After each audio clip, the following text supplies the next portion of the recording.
masyarakat harus tahu proses itu ada biaya di situ. Kecuali datang air hujan ditampung, langsung saya kirim ke rumah Mas Aryo tuh. Ya kan? Itu mungkin nggak ada biaya operasi gitu loh. Kalau bahasa kami nih Mas Aryo, di Sungai Cisadane ini suka, kalau bahasa kita di pundung, ngambek-ngambek kan. Air Sungai Cisadane itu ada suatu ketika tuh dia tidak bisa diolah karena pH-nya terlalu tinggi. Jadi nggak stabil sebenarnya? Nggak stabil. Ada hal lah yang menurut saya mungkin karena kita kan dari Bogor tuh Cisadane ya. Mungkin ada limbah pabrik atau apa yang juga nggak diatur kan. Malah kemarin Pak Bupati nyampaikan udah gratisin biaya sambungan baru. Biaya pasangnya gratisin. Insya Allah nih saya lakukan. Yakin nih? Yakin saya. Cuma habis gratis jangan nggak bayar air juga Mas Aryo. Nah ini juga mau saya edukasi nih.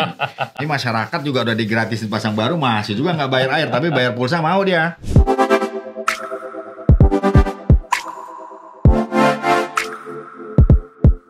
Halo, apa kabar? Jumpa kembali dalam Talk dan Podcast di El Sinta. Kali ini kita akan bahas satu yang sangat menarik sekali karena merupakan kebutuhan dasar manusia, yaitu air. Nah, bagaimana pentingnya air di tengah-tengah kita? Ya, karena kalau kita bicara air, kadang terlupakan orang yang lebih dominan bagaimana kita harus beli data, bagaimana kita harus punya listrik. Tapi ternyata terlepas dari itu semua yang paling mendasar adalah air. Nah, kita akan ngobrol ya dengan seseorang yang memang jagonya nih. Ya, swear benar-benar jago di sini tentang air. Kita akan bicara dengan Presiden Director dari Tirta Kertara Harja, Kabupaten Tangerang, Pak Sofyan Safar. Apa kabar Pak Sofyan? Kabar baik Mas Aryo. Kayaknya seger banget nih ya. Ya. Berarti airnya tercukupi gitu ya? Airnya tercukupi dan terlayani buat masyarakat. Nah itu dia yang penting. Ngomong-ngomong mengenai air, Pak Sofyan, kita pengen tahu dulu dong, kasih insight ke kita dong.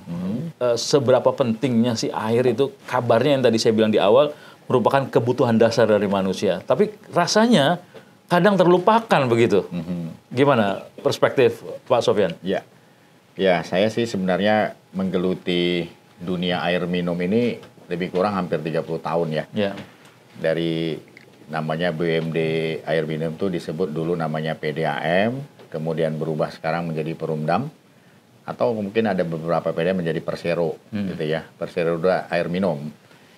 Nah, kalau dikatakan Mas Aryo tadi kebutuhan dasar masyarakat ya pastinya air. Jadi, kalau dibandingkan sama listrik sama kuota internet ya pastinya air. Nah, malah dalam regulasi yang sekarang itu 10 meter kubik pertama itu adalah kebutuhan dasar masyarakat. Jadi masyarakat itu berhak kepada negara untuk didapatkan air di rumahnya 10 meter kubik, Mas Aryo. Gitu. Air tanah tuh ya?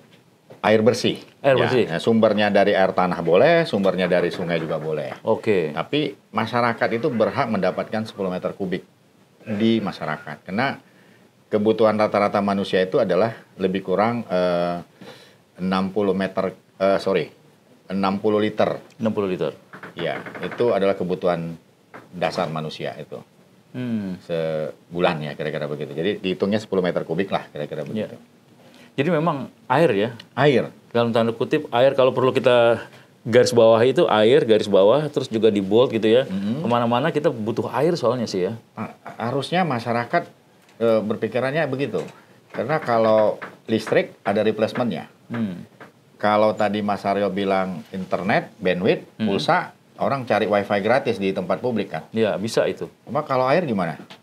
Wajib kan, kita harus menyediakan, terutama negara kan? Nah, kebetulan kalau PDAM atau Perumdam ini, Tirta Kertara Harja, itu adalah milik BUMD pemerintah daerah, kabupaten dan kota ya. Iya. Sebelum ke sana Pak, ini masih air lagi nih Pak. Bisa komparasi nggak Pak Sofyan? Air kebutuhannya, kalau kita lihat kan negara-negara maju ya, seperti Singapura, Inggris, Eropa lah Pak ya. Mereka itu bahkan negara itu disupport airnya oleh perusahaan negara gitu loh. Nah, sebegitu pentingnya kan Pak. Nah, kalau kita komparasi sama Indonesia, kita ada di mana nih Pak? Kalau kita lihat di Inggris ya, Inggris itu ada nama perusahaan air yang terbesar di dunia namanya Thames Water. Itu benar-benar negaranya bagaimana kebutuhan dasar masyarakat itu dimulai dari air. Sehingga pelestarian sungainya dipelihara, sungainya kebetulan namanya Thames juga ya. Begitu juga nih Perancis ya, Perancis atau Eropa itu ada namanya Lyoness kalau bahasanya itu Lyoness tuh ya. Itu juga satu perusahaan besar yang ada di sana yang kemudian memang negaranya mensupport untuk supaya ini perusahaan ini supaya bisa terpelihara dengan baik karena untuk kebutuhan dasar masyarakat di sana. Termasuk Singapura. Singapura itu juga kalau saya bandingkan dengan Indonesia, mereka tuh nggak punya sungai itu Singapura. Coba aja ya kita lihat ya. Mereka itu impor dari Malaysia, dari Johor kalau persisnya kan. JB ya? JB, ya. Johor Baru. Nah itu hampir berapa puluh tahun mereka kontrak. Nah sekarang Singapura sudah berpikiran bahwa ini air ini penting buat masyarakatnya dia gitu. Dia buat air pengolahan laut, kemudian dari limbah, masa itu sudah jadi namanya air daur ulang kalau bahasa mereka itu ya, new water namanya. Nah Indonesia gimana ya? Kalau menurut saya perbandingan sama Indonesia ini perlu edukasi lah Mas Aryo. Harusnya air ini penting gitu. Jadi kalau dari strata pemahaman masyarakatnya juga perlu nih Pak ya, literasi mengenai air ini ya. Dan masyarakat Indonesia sebenarnya more or less ya. Ada di mana Pak? Itu pemahaman tentang air ini penting banget nih untuk kita gitu kan. Untuk hidup ini penting banget, keseharian ini penting banget gitu. Ya kalau Mas Aryo sekarang aja pertama nyampe rumah, pertama sampai mobil yang Mas Aryo tengok, yang Mas Aryo pegang adalah HP ya. HP betul. Terus HP kalau ada bandwidth internetnya ada nggak gitu. Kalau nggak Mas Aryo pasti hang nih. Tapi kalau misalnya sebagian otak hilang gitu. Tapi kalau bicara air, Mas Aryo nggak akan mikir tuh. Masih ada air kok di rumah. Pasti ada ini di rumah. Tiba-tiba air mati tuh di rumah. Mas Aryo pasti puyeng luar biasa sebenarnya. Nah, ini yang makanya kemudian kita mengedukasi masyarakat. Ini air ini penting. Apalagi ke depan nih 5 tahun ke depan. Makanya kita harus lestarikan nih. Kita kelola dengan baik gitu loh. Ada perusahaan yang mengelola namanya Tirta Kertara Harja. Gitu loh. Kita coba bagaimana masyarakat Kabupaten Tangerang ini bisa terlayani air bersih. Semua kalau bisa. Dan itu target dari Pak Bupati nih. Ya, mereka menganggap Pak Bupati bilang harus terlayani seluruh masyarakat Kabupaten Tangerang. Nah itu. Jadi kalau mindset kita nih kalau listrik mati tuh, aduh, ada replacementnya. Orang pakai genset. Kalau Mas tadi saya sampaikan, data ada wifi atau tethering lah sama teman dah. Iya betul. Ya kan? Tethering nyambung tuh. Kalau air nggak ada gimana? Waduh, itu repot. Makanya negara harus peduli di sini nih. Negara ini Tirta Kertara Harja, kepala daerahnya harus peduli. Pemerintah daerahnya harus peduli. Nah, kebetulan kita Perumda TKR ini sudah mandiri nih cara pengelolaannya. Pernah store PAD, kita selalu store PAD. Kita mandiri untuk infrastrukturnya. Tetapi ada target kita harus melayani masyarakat semuanya kata pemerintah daerah, kata Pak Bupati. Makanya butuh investasi dan kemudian kita upayakan Kabupaten Tangerang harus terlayani air dengan baik. Pak Sofian, memang sebenarnya masyarakat itu bisa dapat air dari mana aja sih secara umum ya? Sebelum mungkin ke tadi ke Tirta Kertara Harja Pak. Kan kalau kita tahu ya ada air tanah, air sungai ya. Itu ada air apa lagi ya? Mungkin yang menadah dari hujan gitu. Sebenarnya air itu source-nya tuh bagaimana sih Pak? Dari mana aja masyarakat bisa mengakses air itu Pak? Kalau bicara tentang sumber air, pastinya yang paling memungkinkan adalah sungai. Ya, kalau ke saya skupnya Jabodetabek deh. Ya. Kalau sungai Jakarta itu ada Ciliwung, Cisadane deh. Jawa Timur itu kalau nggak salah Sungai Citarum ya. Jawa Barat tuh Citarum. Nah, kalau nggak ada air sungai, orang pakai air laut. Bicara sumur, kalau Jabodetabek, daerah-daerah tertentu aja yang bisa dibor keluar tuh air ya.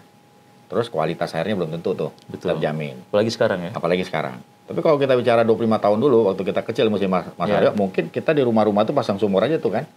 Lalu sumurnya terbuka lagi, open. Bisa besar lagi besar kan? Lagi, iya. Nah, sekarang nggak mungkin kan. Maka paling benar adalah dengan operasi yang murah, kemudian itu ada air dari sungai yang disebut dengan air permukaan. Tapi kalau sumber air bawah tanah itu juga ada regulasi, nggak boleh, terutama di Jabodetabek tuh. Cerita dong tuh Pak, itu kenapa nggak boleh ya? Karena kabarnya sih yang saya tahu itu bisa bikin gorong-gorong di bawah dan itu bisa turun permukaan tanah dan kalau ada bangunan di atasnya bisa berbahaya begitu. Gimana sih Pak? Ya yang jelas kalau air bawah tanah ini hampir seluruh Jakarta atau hampir seluruh Tangerang Raya, Bogor Raya cuma pakai sumur bor ya pastinya intrusi air laut kan. Akan masuk ya? Akan masuk. Ya kan? Itu juga banyak terjadi di beberapa daerah yang regulasinya nggak ketat itu akhirnya begitu kita bor sumur itu ya pastinya airnya nggak akan sejernih yang kita harapkan, malah asin. gitu loh kan. Mungkin awalnya payau. Payau, nah, payau dulu, kemudian mungkin ya pastinya payau lah. Ya. Nah itu kan nggak baik juga. Kedua tadi ya, kan akan merusak lingkungan juga di situ. Jadi baiknya ya jangan gitu. Ya. Nah ini harus edukasi juga ke masyarakat. Betul. Dan pentingnya pengolahan air ini ya Pak ya. Iya. Jadi bisa menyediakan air untuk masyarakat begitu ya. Karena tadi kebutuhan mendasar. Tapi kalau orang-orang atau perusahaan-perusahaan yang memproduksi air itu kabarnya kan dari air baku dulu baru menjadi air yang bisa dipakai begitu. Gimana Pak? Itu prosesnya bagaimana? Kalau di Tirta sendiri gimana itu? Nah, ini orang kan mikirnya kalau ada air sungai sampai ke rumah nggak, itu pasti airnya kotor kan. Ya. Nah kita kan harus menyediakan air bersih. Air bersih itu dari sungai, ada bangunan intake kalau bahasa kita itu tempat pengambilan air. Kemudian ada proses, ada prasedimentasi, ada filtrasi. Kemudian ada koagulasi itu pembubuhan bahan kimia di dalam. Jadi ada proses bahan kimianya, proses di situ. Nah itu yang kemudian baru ada pompanisasi kan. Kita kan kultur Tangerang itu kan bukan gravitasi bukan kan. Kita tuh pasti pompanisasi. Ada biaya listrik di situ juga. Baru sampai rumah tuh Mas. Oh jadi sebelum ke sana Pak, jadi memang dari air baku yang bisa diambil dari mana, baru diproses, sehingga ketika airnya itu diproses menjadi layak, bisa dikonsumsi oleh masyarakat, begitu Pak, baru didorong ke pintu-pintu ya Pak ya? Ke rumah-rumah. Iya.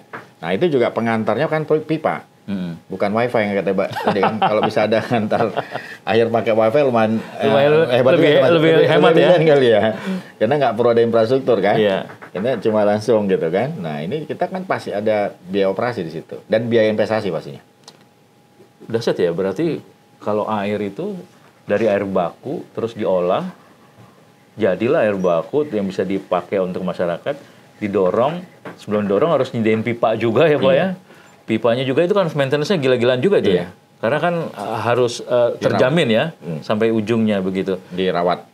Iya. Itu prosesnya bagaimana sih Pak? Makan waktu cukup panjang atau investasinya yang luar biasa atau bagaimana bisa cerita Pak? Karena gini loh, kita ingin tahu, kita ingin menyampaikan ke masyarakat bahwa effortnya itu luar biasa sampai ke masyarakat begitu. Sehingga masyarakat juga nggak seperti yang tadi Pak Sofyan cerita, menghargai sesuatu ini bahwa air memang menjadi sesuatu yang penting banget untuk kehidupan mendasar gitu loh Pak. Ya pertama kan kalau tadi kita bicara kan bangunan pengolahan air itu disebut dengan IPA tadi pastinya di dekat sungai ya gitu loh. Ada juga yang jaraknya jauh dari sungai tapi pastinya umumnya orang dekat sungai karena pengolahannya bisa gampang ya. Nah dekat sungai itu kan diantar ke rumah-rumah tuh. Pastinya pengantarnya pakai pipa. Tadi saya sampaikan pasti ada pipanisasi. Kemudian pengolahannya tadi saya sampaikan ada proses pengolahan. Pasti ada biaya operasi di situ. Pipanya juga diantar butuh investasi dan biaya operasi pengantaran pipa tadi kan. Nah, jadi masyarakat harus tahu proses itu ada biaya di situ. Ya, kecuali kita datang air hujan ditampung, langsung saya kirim ke rumah Mas Aryo tuh. Ya kan? Itu mungkin nggak ada biaya operasi gitu loh.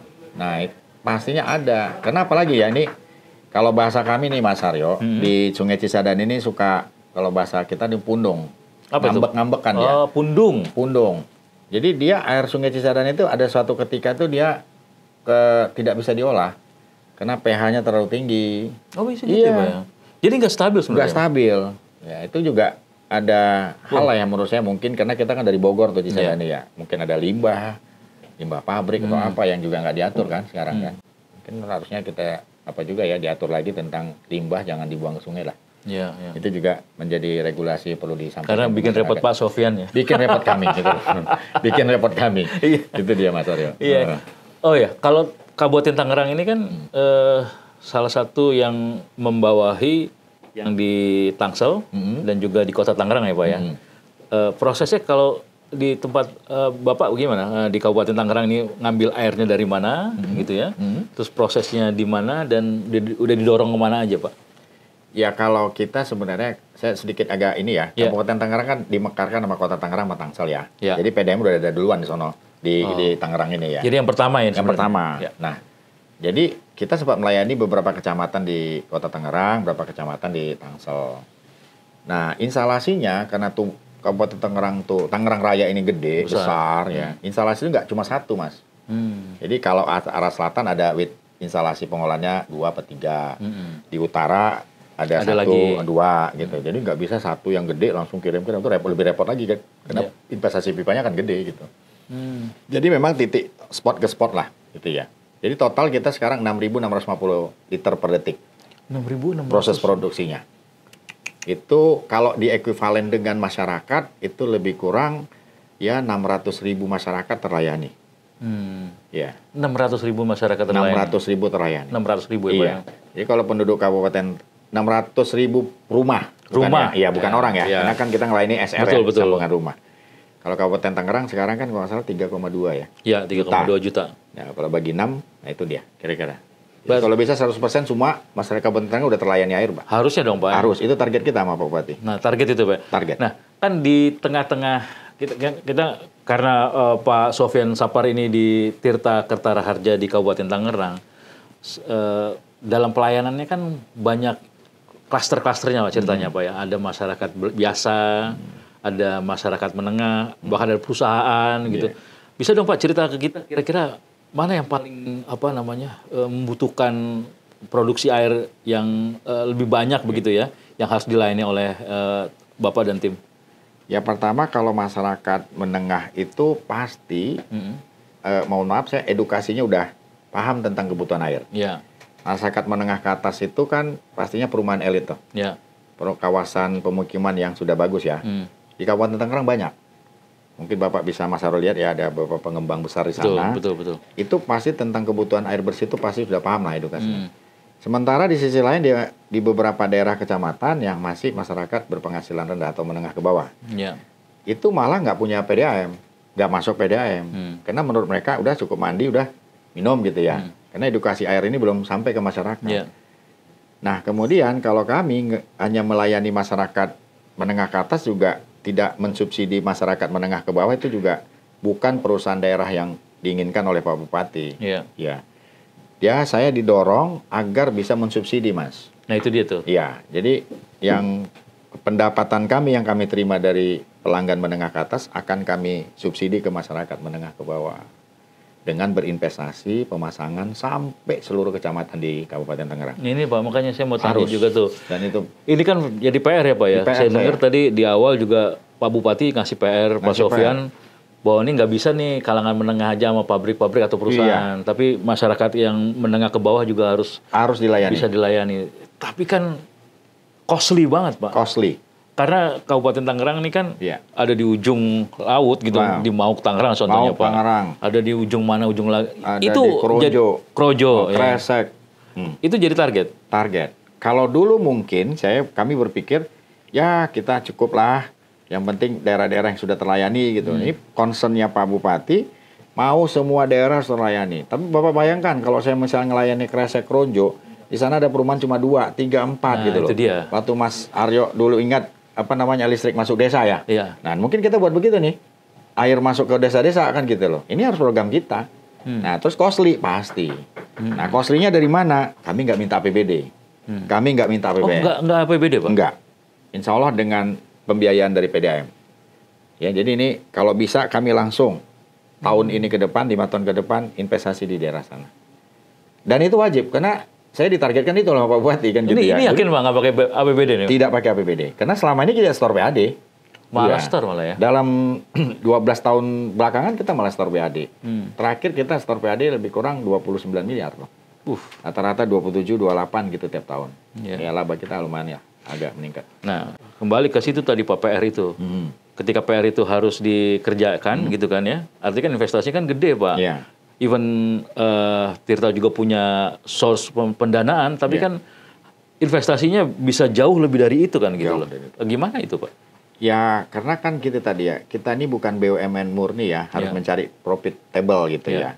Badan usaha milik daerah ini selain mengejar profitable, juga ada social oriented, Mas. Jadi harus diimbangi. Nah inilah harus ngerti kita melakukan manajemen perusahaan ini.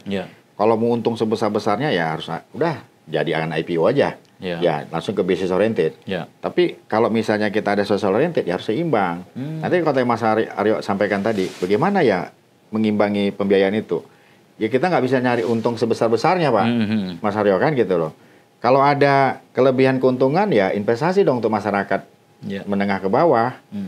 Itu spiritnya gitu loh. Nah sekarang saya hitung dulu nih kalau misalnya ke depan masyarakat yang belum terlayani air bersih, malah kemarin Pak Bupati nyampaikan udah gratisin biaya sambungan baru, biaya pasangnya gratisin. Insya Allah nih saya lakukan. Yakin nih? Yakin saya. Udah. Perlu kos yang gede tapi sambungannya malah gratis ya? Iya saya gratisin, gitu kan. Cuma habis gratis jangan nggak bayar air juga Mas Aryo. Nah ini juga mau saya edukasi nih. Ini masyarakat juga udah digratisin pasang baru masih juga nggak bayar air tapi bayar pulsa mau dia. Iya. Ya, betul juga ini masyarakat nih bayar listrik taat, bayar beli kuota bandwidth 200.000, 300.000 nggak pernah ini. Tapi gitu giliran air cuma 50.000, 70.000 nggak mau bayar deh. Itu juga harus disampaikan masyarakat. Kalau pelanggan bayar air, kami pasti pelayanan akan lebih baik. Tapi kami gratisin sambungan baru, tapi airnya bayar dong tiap bulan ya. Iya dong, harus dong ya. Kalau masa Mas Aryo ini punya gaji, mikirin bayar kredit motor, mobil, rumah, bayar listrik, tapi airnya nggak dibayar gitu. Jadi prioritas yang kesekian gitu ya, Pak? Prioritas yang kesekian. Nah, ini mau sampaikan ke masyarakat. Gimana itu merubah mindset itu? Padahal datang ke rumah, haus minum air. Minum gitu, air. Pak. Terus mau pagi, sore, mau ke kantor, mau apa, mandi, pakai air juga gitu ya. Oke lah, ada replacement ya. Kita punya air, air kemasan ya. Air, kalau kita air mineral namanya. Oke ada, itu buat minum. Oke, ya gampang sekarang juga banyak yang murah. Malah sekarang banyak bersaing di situ. Mandi memang boleh tuh pakai air mineral.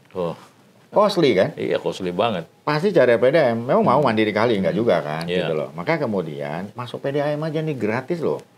Tapi bayar rekening airnya gitu. Kan gitu. Ini program Pak Bupati udah gratisin Pak Dirut. Siap, saya bilang. Akan saya gratisin, tapi tolong bayar rekening airnya dong gitu ya. Iya. Gitu, jadi ini bakal ada program penyambungan gratis. Tapi harus bayar nanti bulanannya taat ya. Iya.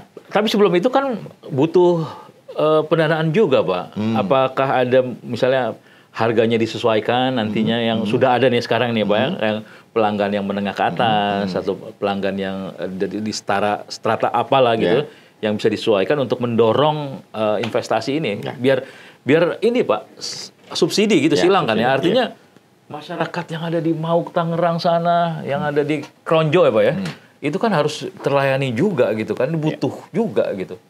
Ya memang kalau bicara tentang tarif ya, kan kalau semua public goods ya atau barang-barang publik itu kan jatuhnya tarif. Tapi kalau yang lain kan retribusi bahasanya, kita tarif. Dari 2009 itu Perumdam Tirta Kertaraja Kabupaten Tangerang itu nggak pernah naik tarif. 2000? Dari 2009, ya. Sekarang 2025. Udah berapa tahun tuh Pak? Sekitar 16 tahun 16 tahun ya. 16 tahun kita nggak pernah naik ya. Nah kemudian kita bisa settle nih, malah bisa store PAD. Tapi cuma skup yang kami layani nggak berkembang Mas Aryo. Ya kan tadi spiritnya Pak Bupati untuk melayani beberapa kecamatan yang belum terair bersih. Itu kan butuh costly, butuh investasi tadi gitu. Caranya subsidi silang. Nggak semua yang harus kita sesuaikan tarif, nggak. Kita mana-mana yang kayak masyarakat berpenghasilan rendah, masyarakat yang masih butuh ekonominya masih ini ya kita bantu. Maka kemudian itu akan disubsidi dengan masyarakat yang sudah mampu. Jadi struktur tarifnya itu ada R1, rumah tangga 1, rumah tangga 2, rumah tangga 3, rumah tangga 4. Ada sosial 1, sosial 2. Tapi kalau niaga pastinya kan gitu ya, itu juga nanti juga akan tapi dia mensubsidi ke masyarakat penghasilan menengah ke bawah, Mas. Oke. Cerita dikit tuh Pak tadi, R1, R2, R3, itu bagaimana tarif-tarifnya itu Pak? Ya. Jadi itu juga di R1 itu ada tipe rumah yang sangat sederhana, ada tipe rumah sederhana, ada tipe rumah mewah, ada rumah tipe sedang. Itu di kategori di kelompok itu. Mengklasifikasi itu kita dengan menggunakan metodologinya luas bangunan, ya. Nah, jadi ada luas bangunan sekian. Juga nanti kita juga pakai indikator pemakaian listrik. Mungkin 450 watt sekarang kalau dari skala klasifikasi nasional kan itu dianggap masalah penghasilan rendah ke bawah. Itu bisa juga kita pakai itu. Itu yang kemudian disubsidi oleh masyarakat yang komersil. Artinya kalaupun ada tarifnya itu sangat murah sekali itu. Sangat murah sekali pastinya. Dan itu tidak kita sesuaikan, tidak kita inilah ya. Tidak di-rise lah. Tidak di-rise dari tahun 2009. Oh gitu. Itu tetap. Nah, itu bisa kita bandingkan nanti dengan beberapa pengelola air minum se-Indonesia, baik itu Jabodetabek, masih murah lah. Tunggu Pak, R1, R2, R3 itu yang seperti apa? R1 tadi menengah ke bawah ya, menengah ke bawah. R2-nya ya sedang ya, menengah sedang, baru R3 itu R4 yang mewah. Ya, R4 mewah. Kalau niaga udah pastilah, ada niaga 1, niaga 2. Yang punya usaha pastinya kan gitu. Dan yang pengusaha itu atau yang usaha itu rata-rata sudah sustain Pak dari dulu sampai sekarang dia stabil Pak dalam pembayarannya dan sebagainya. Ya, kalau bicara tentang usaha menengah ke bawah karena krisis banyak ini ya, kemarin COVID ya. Kalau taat bayar tersendat. Tapi kalau usaha yang settle taat bayar air, malah bisa ratusan juta dia bayar. Ya karena memang usahanya bagus kan. Karena bagaimana usaha kalau nggak ada air bersihnya juga nggak bisa jalan ya. Nggak bisa jalan. Termasuk orang usaha-usaha kan pasti. Apalagi usaha food and beverage. Food and beverage susah kan. FB. Yang harus membutuhkan air. Membutuhkan air. Pastinya dia bayar. Pak Sofian, ini ada pertanyaan dari pendengar, oke ya? Oke. Kita tanya dulu nih. Ini dari Pak Andri di Tangerang juga menanyakan, Pak, kalau kami ini sering mengelola rumah ibadah, masjid di lingkungan kami juga menggunakan air yang Bapak sediakan. Ini naik apa enggak nih Pak? Apakah ini akan terjadi penyesuaian? Nah, mungkin itu dulu kali Pak ya? Kalau kita di TKR ya, kita tadi PDM TKR atau Perumdam TKR nggak pernah menaikkan tarif untuk sosial. Jadi rumah ibadah itu masuk ke dalam sosial. Jadi nggak pernah kita naikin. Malah kemarin kita ada program untuk rumah-rumah ibadah untuk dipasang airnya secara gratis. Oh gitu Pak? Ya. Kayak jemput bola gitu dong berarti? Kita jemput bola. Malah supaya apa? Kan kita orang berwuduk ya. Itu kan harusnya pakai air PDAM. Supaya lebih bersih Mas Arto. Itu berkah banget loh Pak? Berkah banget. Ya kan? Sekali wudhu, terus dia berdoa, kena juga tuh PDAM. Ya insya Allah kan kita gratisin. Memang lagi kita data nih. Semua rumah ibadah kita gratisin. Jadi pertanyaan ini sudah terjawab ya? Sudah terjawab. Nggak disesuaikan? Tidak disesuaikan. Ya, oke. Terus juga ada pertanyaan nih Pak Sofian. Jika memang menaikkan tarif PDAM, mohon kualitas pelayanan dan kualitas airnya ditingkatkan Pak dari Ibu Siti di Perumnas Tangerang. Oke. Ini Perumnas Tangerang Bu Siti ya, memang ada sesuatu hal misalnya pada saat kejadian di rumah Bu Siti itu tiba-tiba ada airnya keruh, kemudian tiba-tiba airnya mati ya, gitu ya. Itu memang kondisi perpipanisasi di Perumnas Tangerang itu memang sering mengalami kebocoran. Jadi ada tindakan perbaikan. Ya, jadi tindakan perbaikan itu juga untuk melayani masyarakat supaya lebih bersih lagi. Jadi itu semua akan kita infokan kalau ada layanan gangguan seperti itu. Tapi sampai saat ini kita berupaya untuk kualitas, kuantitas, dan kontinuitasnya lebih baik ke depan. Dan itu langsung aja call center kita menerima kalau ada keluhan-keluhan seperti itu. Ya, jadi itu sifatnya memang ada sih, kita mengakui ada kejadian-kejadian itu, tapi pasti akan kita perbaiki lah layanannya. Kalau call center bisa di-share Pak, atau mungkin bisa akses ke mana, begitu mungkin? Call center kita bisa melalui Perumdam TKR kalau di media sosial ya, Instagramnya itu juga 24 jam pastinya ya. Ada Facebook, ada Twitter, ada website juga ya. Kalau itu bisa langsung ke Perumdam TKR. Bisa DM langsung ya Pak ya? Bisa DM langsung aja. Atau buat post di mention begitu ya? Langsung di mention aja. Zaman sekarang kan ya? Zaman sekarang mention aja. Oke, mudah-mudahan terjawab ya Bu Siti ya. Jadi kalaupun emang ada, akan segera terus ditangani. Dan kalau belum bisa juga, masih terkendala, bisa langsung DM ke PDAM ya, Tirta TKR ya Pak ya? TKR, betul. Tirta Kertaraja TKR. Ini sering sekali didapati air dari PDAM keruh dan kecil mengalirnya, terutama saat pagi dan malam hari. Ini pertanyaan dari Ibu Halimah di Perumnas 2 Tangerang. Oke, ini kan sama tadi ya, Perumnas juga ya. Jadi memang kondisi di daerah itu memang kita punya pipanisasi yang cukup lama. Jadi memang beberapa akhir bulan ini memang banyak perbaikan di daerah situ. Kalau tadi bicara pagi, ya mungkin pada saat kejadian ini itu ada perbaikan kebocoran.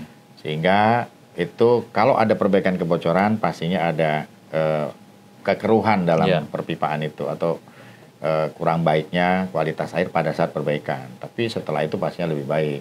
Kalau malam hari ya itu mungkin ya, itu bisa saya jelaskan kepada masyarakat pelanggan yang di Perumnas ya. Kita memang malam hari itu di daerah Perumnas itu memang kualitas airnya selalu berebut ya di daerah situ. Yang kemudian mungkin di daerahnya pelanggan ini mungkin pada saat itu ada tarik-menarik pelanggan sehingga kualitas airnya jadi kurang baik. Kita sudah ada lakukan perbaikan ya. Saat ini sedang ada perawatan untuk melakukan flushing atau pik busa kepada pipa-pipa yang lama itu.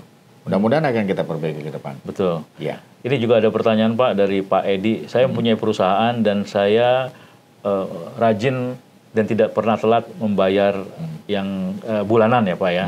Dan nilainya juga nggak kecil begitu. Sekali-sekali boleh dong Pak dikasih penghargaan. Ya.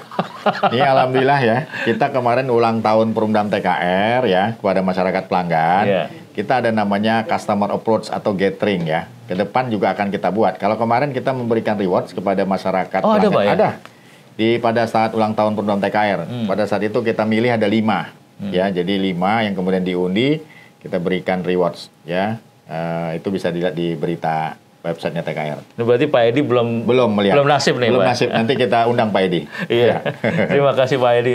Tapi dari pertanyaan-pertanyaan yang tadi disampaikan oleh pendengar, artinya mereka sangat butuh ya Pak ya pelayanan dari TKR ini untuk menyediakan air di tengah-tengah mereka. Nah, sejauh ini bagaimana Pak usaha-usaha untuk meningkatkan pelayanan itu? Ya, kalau kita sekarang pelayanan kita dengan pelanggan kita yang sekarang ya lebih kurang 230.000 sambungan langganan itu sudah cukup baik ya. Kemudian kita akan meningkatkan, tadi saya sampaikan di awal, kita mau meningkatkan pelayanan kita ke daerah-daerah yang belum terlayani oleh PDM TKR. Ya. Jadi itu fokus kita ke depan. Jadi bagaimana semua masyarakat itu arahan Pak Bupati ya selaku KPM supaya masyarakat Banterang bisa terlayani semua. Jadi arahnya ke sana. Jadi mencoba memasang pipa ya ke daerah-daerah kabupaten yang daerah kecamatan belum terlayani, menambah kapasitas produksi, kemudian memperbaiki tadi kualitas airnya. Timeline-nya gimana Pak untuk yang jauh-jauh itu Pak kira-kira? Kalau bicara timeline kita ada namanya business plan. Business plan itu ada 5 tahun. Ya, nanti ada prioritas di tahun pertama, prioritas tahun kedua, prioritas tahun ketiga sampai tahun kelima. Gitu. Biasanya setiap satu business plan kita tercapai semua itu. Buktinya 5 tahun yang lalu kita tercapai. Ya. 69,9%, 69% dari target 60%, dari target 60%. Berarti jadi lebih 9% ya? Iya, dari 30% ya, 5 tahun udah capai 69% Pak. Jadi 39%. 39 ya? Iya. Bukan 60 ke 69 ya? Bukan. Jadi dari 39% sekarang udah 69, jadi 30%, hampir 100% kita. Luar biasa. Iya. Cakupan layanan meningkat. Berarti memang harus IPO nih Pak. Nah, itu dia. Ini kalau masalah Mas Aryo memang ini bicara visi, memang kita ke depan mau rubah jadi Persero ya. Mudah-mudahan dengan Perumdam TKR bisa menuju ke Persero, harapan Mas Aryo tadi kita bisa arah ke IPO atau ke publik lah, biar masyarakat ikut juga memanajemen Perumdam TKR. Tapi ada visi ke sana Pak? Saya visinya ke sana sebenarnya. Tapi badan usahanya harus dirubah dulu ke Persero ya, atau ke PT. Dan itu diperbolehkan di aturan kita sekarang. Oh bisa ya Pak? Bisa, ya? namanya Perseroda kan. Karena kan nanti kan yang akan diuntungkan kan juga masyarakat juga kan Pak ya. Pelayanan makin bagus, terus juga secara financing permodalan juga bisa mendapatkan suntikan dari luar begitu Pak. Artinya itu juga akan kembali lagi ke masyarakat begitu kan. Pertama pengelolaan manajemennya kalau kita menggunakan Persero ataupun IPO, masyarakat kan ikut terlibat dalam manajemennya. Kedua untuk masyarakat juga kan. Jadi bisa dikoreksi langsung manajemennya kalau benar-benar tidak terlayani masyarakat dengan baik. Karena kalau IPO kan masyarakat ikut dalam manajemen itu. Ya itu kan lebih baik. Karena nggak pernah nih, kita harus berharap perusahaan publik ya harus ikut juga dalam bentuk IPO tuh. Ini Mas Aryo juga main bagus sarannya nih. Ya saya tunggu Pak panggilannya, siapa tahu sudah jadi komisaris gitu. Iya. Pak, kita ingin tahu juga Pak, visi Pak. Ya, visi TKR ini sendiri sebenarnya bagaimana sih Pak? Kan tadi kan kita udah tahu ya, melayani masyarakat, terus juga termasuk bupati juga punya PR dan harus dikerjain. Tapi sejauh ini Pak, apa sebenarnya yang goals yang paling utama yang mau di-achieve TKR ini Pak? Dalam pelayanan air ya Pak ya? Ini kita, alhamdulillah Mas Aryo ya, kita dari 400 atau 380 PDM se-Indonesia di bawah kabupaten kota itu PDM TKR itu mendapatkan predikat PDM terbaik di Indonesia. Ya, 5 kali berturut-turut. Itu indikator kinerjanya dari Kementerian PUPR. Itu diaudit oleh BPKP. Ya. Kedua, laba perusahaan juga meningkat ya 5 tahun terakhir atau mungkin dari 7 tahun terakhir. Dan itu memberikan setoran PAD pasti dampaknya ke PAD. Gitu. Nah, kita punya semboyan kan program TKR unggul. Nah, kita udah buktikan unggul di Indonesia dengan indikator itu kan. Indikatornya ada 4. Aspek keuangan, aspek operasi, aspek pelayanan, aspek SDM. Kalau biasa manajemen, Mas Aryo tahu, bahwa itu namanya udah pakai balance scorecard kan? Iya. Berarti sudah terukur lah, kuantitatif, tidak ada kualitatif di situ. Maka kemudian apa ke depannya visinya? Ya kita bukan hanya sekedar terbaik, udah dapat achievement, udah dapat top BUMD lah kalau kita itu kemudian dapat penghargaan dari Kemendagri juga BUMD air minum terbaik di Indonesia. Tapi kalau masyarakat belum terlayani kata Pak Bupati, ya kan? Kenapa bisa nggak 100%? Bisa nggak 80%? Ini kan udah 60%-an gitu ya. Bisa nggak 80% nambah? Ya mudah-mudahan 10 tahun ke depan udah 100%. Jadi Kabupaten Tenggara udah pakai air PDM semua. Jangan pakai air kali, nggak pakai air sumur lagi kan. Di target kita tuh. Jadi bukan hanya karena sekedar achieve gitu. Ini sekarang mindsetnya Pak Bupati begitu yang sekarang. Ini luar biasa ya. Jadi penggabungan antara visi TKR dan juga visinya Pak Bupati ini klop gitu ya. Harus disambung. Jadi basisnya adalah bagaimana melayani masyarakat ya. Iya. Dan ini PR yang luar biasa menurut saya ini. Karena di sisi lain tadi Mas Aryo sampaikan namanya melayani masyarakat pasti ada investasi, ada costly. Iya. Di sisi lain masyarakat tidak boleh dibebankan terlalu besar terhadap kebutuhan dasarnya. Di sisi lain saya diperintahkan untuk semua masyarakat terlayani kan gitu ya. Pecah. Maka BUMD ini memang nggak bisa bisnis oriented Mas. Iya. Jadi jangan profit center, jangan profitable deh. Kalaupun profit ada dong social orientednya. Jadi seimbang aja, jangan terlalu gede lah labanya. Investasi deh. Tapi kan kalau dari tadi udah sekian tahun mature ya Pak ya, ibaratnya nggak langsung ngapa-ngapain juga kita udah laba terus nih TKR ini kan Pak. Tapi kan visinya tadi ya nggak perlu harus kita melihat untung terus, tapi sosialnya juga dijalani. Itu gimana Pak ngelola visi itu ya di benak Pak Sofyan ya? Kan ini kan harus pimpinannya dong Pak. Iya. Yang kalau kita lihat dari regulasi memang dilihat tarif itu sebetulnya subsidi silang. Iya. Nah, alhamdulillah Kabupaten Tangerang ini mudah-mudahan komersialnya banyak. Jadi saya sangat yakin dengan visi saya ini akan mensubsidi yang bawah. Oh gitu. Gitu loh. Tapi kalau tadi komersialnya data saya kurang, saya nggak berani nih. Nggak berani memberikan harapan kepada Pak Bupati. Nggak berani saya memberikan program ke Pak Bupati. Karena secara finansial agak berat infrastruktur air bersih ini. Tapi saya agak yakin ya dengan 5 tahun ke belakang, kita mampu dengan catatan komersialnya juga diperawat dengan baik. Masyarakat yang komersial. Itu yang nanti mensubsidi masyarakat ke bawah. Komersialnya nanti akan ada penyusunan juga nggak sih Pak? Ya pastinya ada. Pasti ada ya? Pastilah. Karena itu mungkin buat masyarakat yang ke bawah tadi, yang tidak kita sesuaikan. Selain dari penyesuaian ini, dana yang lain dari bankable atau gimana? Nah, saya belum mencoba ke sana. Karena secara cash flow kami belum mencoba ke bankable. Karena memang kalau dilihat dari struktur laba rugi dan neraca kita sekarang punya aset sampai sekitar 1,7 triliun. Jadi cukup bankable lah. Cuma kita nggak arah ke sana nih. Kalau bisa dengan cash yang sekarang atau pembiayaan yang pendanaan yang sekarang kita bisa melengkapi apa yang diperintahkan dalam program Bapak Bupati ya RPJB. Yakin nggak nih Pak? Insya Allah yakin saya. Dengan dukungan masyarakat Kabupaten Tangerang ya, peduli terhadap air ya, kemudian masuk air nanti kita gratiskan, tapi tolong bayar rekening airnya dong ya. Karena buat teman-teman yang lain, buat masyarakat yang lain. Catatannya itu ya Pak ya? Catatannya itu. Setelah udah dipasang. Udah dipasang gratis ya. Kemudian kalau tadi masjid-masjid nanti kita gratisin, mudah-mudahan masjid jadi rame. Sholatnya jadi rame. Rame-rame ke masjid tuh Mas. Rumah ibadah lain juga. Rumah ibadah lain. Itu berarti pahala buat kami nih, seluruh karyawan Perumdam TKR. Amin. Ya kan? Juga kalau tadi orang kaya bayar nih, yang komersil ya, bayar dong untuk buat masyarakat yang belum dapat air, gitu subsidi aja. Silang. Subsidi silang tadi, supaya kita bisa investasi itu pipanya sampai ke pelosok. Tapi sudah dipasang pipa gratis, ya tolong dong, besok bulanannya bayar, jangan beli bandwidth aja, jangan beli kuota internet, gitu Mas Aryo. Ya? Jadi kalau dulu kan punya duit, punya uang, beli rokok. Beli rokok. Gitu ya. Nah, sekarang enggak. Pulsa data. Pulsa data.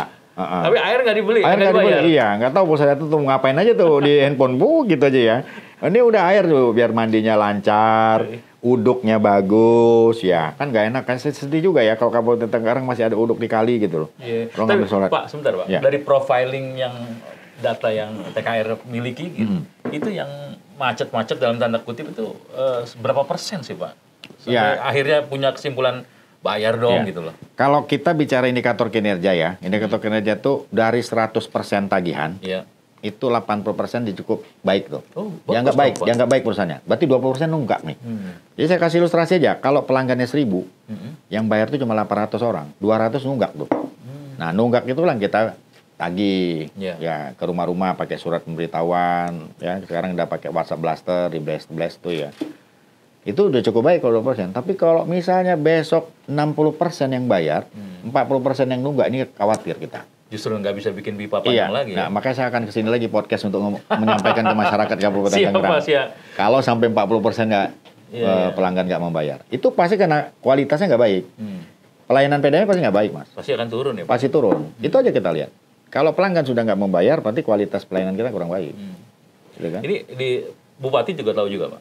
Pastinya tahu. Beliau kan sebagai KPM, dia selalu kita laporkan dalam triwulan, kemudian semester, dan kemudian ada laporan tahunan. Dan beliau ini adalah dulunya juga sebagai Dewan Pengawasnya Perumdam. Oh, jadi udah hafal ya? Sudah hafal beliau. Hafal sekali ya? Sudah hafal betul. Jadi apa yang... Maka concernnya ke air bersih ini cukup luar biasa nih beliau. Pantesan PR-nya Pak Sofyan-nya luar biasa nih. Jadi sebelumnya Pak Bupati juga paham sekali ya. Paham sekali. Arti data-data mengenai sambungan-sambungan sampai ke pelosok-pelosok sampai ke ujung-ujung harus dilaksanakan gitu. Karena ini adalah masalah sosial ya Pak ya. Masalah sosial masyarakat. Ya. Tahun berapa kira-kira Pak? Tahun 2025 akhir ini kira-kira udah belum berjalan belum? Maksudnya artinya in progress belum? Kira-kira? Ya, kalau business plan harusnya kan kemarin masa ada sempat jeda pilkada ya. Harusnya per Januari sudah ditantangani nih business plan. Kemudian ini sekarang kita revisi, mudah-mudahan dalam waktu bulan ini tanda tangan dulu tuh bisnis proses ini tadi. Konsep kita tadi di podcast ini akan kita sampaikan ke beliau. Kemudian tantangani, kita jalan dong, karena basisnya RKP nanti. Masuk ke anggaran tahun berapa, tahun kedua, tahun ketiga, tahun kelima gitu. Ini sekarang udah setengah semester nih, bulan 6 ya. Mudah-mudahan sudah ditantangani oleh Pak Bupati. Program ini kita jalanin, walaupun tinggal setengah semester lagi, 1 semester lagi tahun ini harus berjalan. Kemudian diikutin dengan RKA tahun 2026, 27, 28. Yang penting harus berjalan dulu. Biasanya kalau udah berjalan akselerasinya makin tinggi Pak ya? Harusnya makin tinggi kan? Karena dimulai di semester pertama ini kan gitu. Gitu. Oke, Pak Sofyan terakhir nih, kira-kira pesannya apa nih untuk masyarakat, bukan hanya yang ada di Kabupaten Tangerang ya Pak ya, tapi untuk masyarakat secara keseluruhan dan juga pelanggan dari TKR ini berkaitan dengan pengadaan air ini Pak. Pertama kepada seluruh masyarakat di Indonesia ya, terkait dengan air. Ya lestarikanlah sumber-sumber air. Karena bagaimana air ke depan itu penting buat masyarakat. Kita tahu ya, air itu adalah kebutuhan dasar masyarakat. Ya, apalagi kita umumnya masyarakat muslim ya, air itu pastinya buat untuk kita melaksanakan ibadah sholat kan. Yang kedua buat Kabupaten Tangerang, kita akan melakukan pengembangan investasi ke seluruh masyarakat Kabupaten Tangerang. Taatlah membayar rekening air, ya. Kemudian laporkan pengaduan ke Perumdam TKR kalau layanannya jelek, layanannya kurang baik, laporkan segera. Kita akan perbaiki layanan itu. Pastinya adalah bayarlah air tepat waktu. Demikian. Thank you Pak, terima kasih sekali. Semoga ini bisa dipahami ya, kebutuhan air ini luar biasa dan ketika kita memang butuh air ya harus ada support timbal baliknya itu ya Pak ya. Iya, harus begitu. Baik kalau gitu, terima kasih atas waktunya Pak Sofyan dan juga teman-teman yang udah ada di sini. Kita kasih applause dulu dong. Baik, kalau gitu saya pamit. Siapa tahu nanti kita bisa ketemu lagi di lain kesempatan. Kalau ada update boleh Pak mampir lagi ke El Sinta ya Pak ya. Sama-sama Mas Aryo. Baik, demikian tadi Presiden Director Bapak Sofyan Sapar. Beliau adalah Presiden Director dari Tirta Kertara Harja atau TKR Kabupaten Tangerang. Kita jumpa di lain kesempatan. Saya Haryo Ristamaji. Sampai jumpa.